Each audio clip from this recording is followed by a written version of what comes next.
Close your eyes and imagine a world of castles and crowns where blood and loyalty shaped the fate of England. In the year 1473, a baby girl named Margaret Plantagenet was born into the heart of a dying dynasty. Her name carried the weight of royalty, her father the Duke of Clarence, her uncles kings, Edward IV, and the infamous Richard III. But even as she lay in her cradle, the Wars of the Roses raged outside, a brutal clash between her own family's houses of York and Lancaster. This was a world where love and betrayal danced hand in hand, and young Margaret's life would be shaped by both. As the winds of war howled, her story began, not with a crown, but with a shadow that would follow her for decades. Settle in, dear listener, for this is a tale of courage, tragedy, and a king's unrelenting wrath. Picture little Margaret, barely 3 years old, standing in a cold stone chamber, her tiny heart heavy with loss.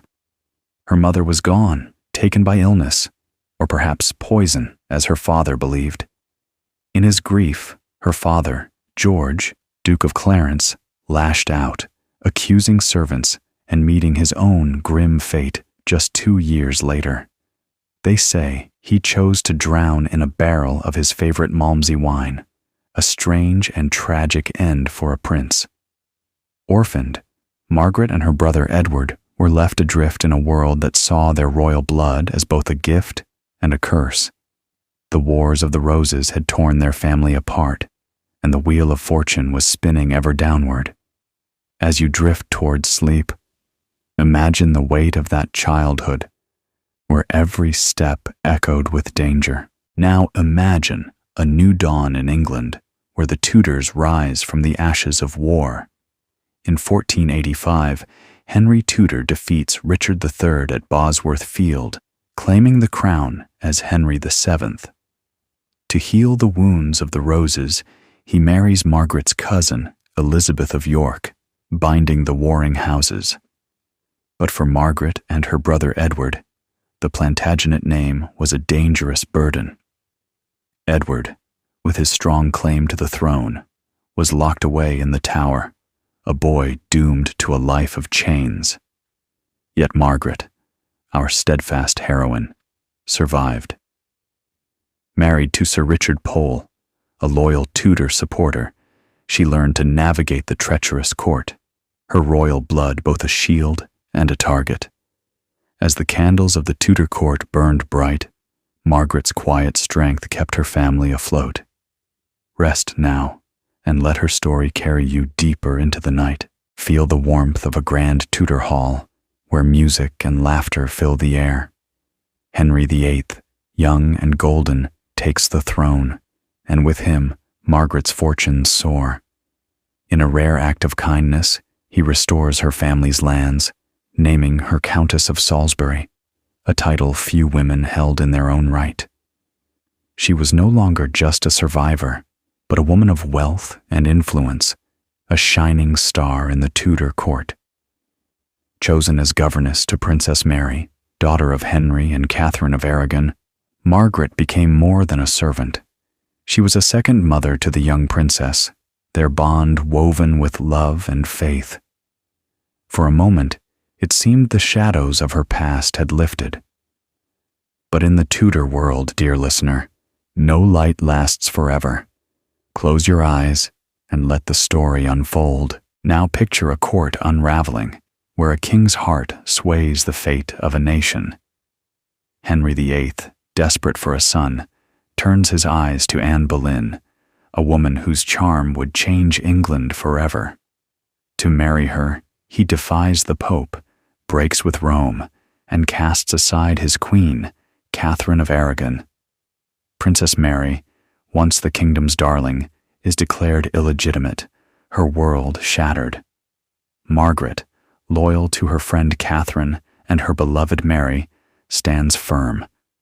When ordered to surrender Mary's jewels, she refuses, her defiance a quiet but powerful act of love.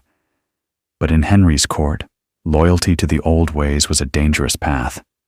The king's favor, once warm, now grew cold, and Margaret's choice would cost her dearly. As you drift, imagine the courage it took to stand against a king far from England's stormy shores. In the quiet of an Italian study, Margaret's son, Reginald Pole, pens words that will doom his family. A brilliant scholar, once favored by Henry himself, Reginald watches in horror as the king dismantles the Catholic faith. From the safety of exile, he writes a book that calls Henry a heretic, a tyrant, a betrayer of God. The Pope names him a cardinal, and Reginald becomes a beacon of resistance.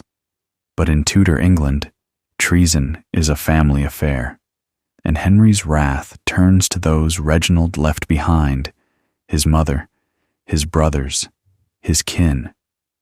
As the king's anger burns, Margaret's world begins to crumble. Picture the weight of a son's words, dear listener, and how they sealed a mother's fate. Let the story carry you gently into the night. Imagine a cold autumn in 1538, where whispers of rebellion stir the air. The Exeter conspiracy, a shadowy plot born of Catholic discontent, ensnares Margaret's family. Her son Henry and Henry Courtenay, the king's own cousin, are accused of treason for their ties to Reginald and their hatred of the king's reforms. Margaret, now 65, is placed under house arrest, her spirit unbowed. They find a tunic in her home, embroidered with the wounds of Christ, a symbol of rebellion, they claim. Whether planted or not, it seals her fate. With no trial, a bill of attainder declares her a traitor, stripping her of her titles and sending her to the Tower. As the cell door closes, her courage remains unbroken. Rest now, and let her defiance linger in your dreams. Picture the cold gray walls of the Tower of London, where Margaret, now nearing 70, waits under a death sentence. For 2 long years she lingers, her noble blood sparing her the darkest dungeons, but not the fear of the axe. Queen Catherine Howard, Henry's 5th wife, sends her a warm gown, a small kindness in a cruel world. On her cell wall, Margaret etches a poem proclaiming her innocence. For traitors on the block should die, I am no traitor, no, not I. Her faith and defiance shine like a candle in the darkness. As rebellions flare and rumors of her son's invasion reach Henry's ears, the king's patience runs dry. Sleep now, dear listener, as the shadow of the scaffold draws near. Now, let your mind drift to a fateful morning, May 27th, 1541, within the Tower's walls. At dawn, Margaret is told she has moments to live. Shocked but unyielding, she declares no crime was ever proven against her. Led to a small patch of grass, she faces a low block, but the skilled executioner is gone, replaced by a frightened youth, his axe unsteady. Before a crowd of 150, Margaret refuses to kneel, proclaiming, "So should traitors do, and I am none." The boy swings and misses, gashing her shoulder. What follows is no execution, but a nightmare of hacking blows, as many as 11, until the last Plantagenet falls. Her courage, even in such horror, burns eternal. As the echoes of that terrible day fade, imagine a quiet chapel where Margaret's body is laid to rest, alongside queens and victims of Henry's reign. Her death shocked Europe, a cruel act even in a brutal age. Her son Reginald, far away in Rome, declared her a martyr, a mother who died for her faith. Centuries later, in 1886, the Catholic Church honored her as Blessed Margaret Pole, a symbol of unwavering courage. She was no traitor, but a woman whose royal blood and steadfast heart made her a target of a king's tyranny. Her story, dear listener, reminds us of the cost of loyalty in a world ruled by fear. As you slip into dreams, let her defiance light your way. Good night.